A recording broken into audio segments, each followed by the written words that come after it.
الله صلى الله عليه وسلم إن الله تعالى قد غفر لك ما تقدم من ذنبك وما تأخر فيقضي حتى يعرف عندك الغضب في المسجد ثم يقول إن أتقاكم وأعلمكم بالله أنا أتقاكم وأعلمكم بالله. سبحان. اچھا ایک سوال کسی بات کی یہ سند بیان کرتے ہوئے بعض مقامات پہ آتا ہے نا کچھ لگا فلان ہوا نا مطلب جب یہ سند شروع ہوئی جی ان سے یا حدثنا سے تو بیچ میں نون الف نا لکھا جاتا ہے.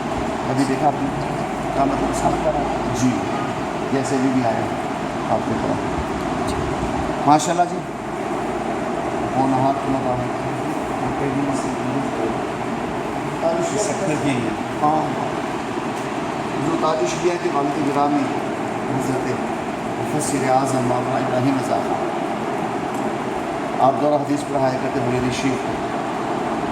آپ نے اپنے طلباء پر پابندی لگا رکھی تھی کہ دوران کلاس عربی زبان کے سوا کوئی لفظ نہیں بولا جائے, جو گفتگو ہوگی عربی میں ہوگی.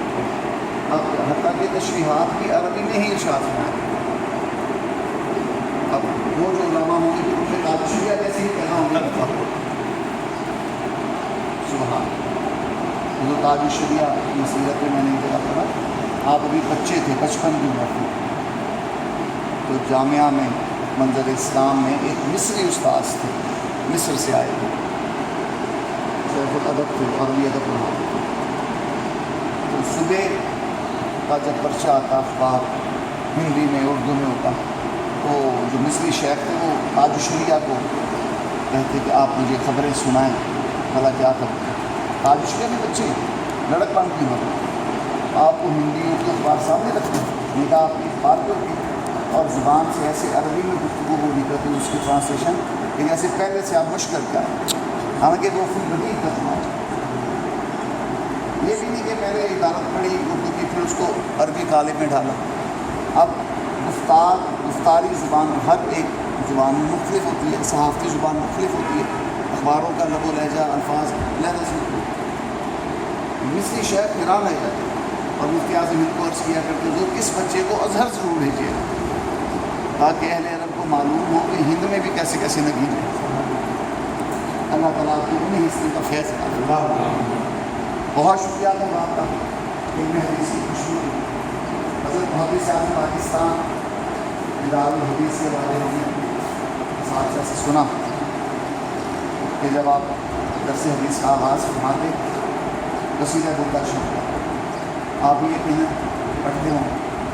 میرے استاذ مولانا مشتاق احمد فاروق کو شیخ الحدیث آپ فرماتے ہیں کہ جب محدث اعظم کے دارالحدیث سے قصیدہ درگاہ شروع کیا جاتا ایسی وجدانی کیفیت ایسی روحانی کیفیت اور عشق و محبت کی ایسی ادائیں کہ لگتا کہ دارالحدیث کے در و دیوار بھی جھوم رہے ہیں. محدث اعظم تڑپ تڑپ کے رویا کرتے ماں یہ بھی آپ کی طرح تڑپا کرتے ہیں. اور کئی شیوخ اساتذہ دارالحدیث کے باہر کھڑے رہتے اندر نہ آتے. ان سے جب پوچھا جاتا آپ اندر نہیں جاتے کہا کرتے اگر ہم نے اندر قدم رکھا تو ہم برداشت نہیں کر سکتے. اندر جو نوازوں سے نیات کا نزول ہے اور محدث اعظم کی اس وجہ جو کیفیت علامہ عبدالرشید جھنگ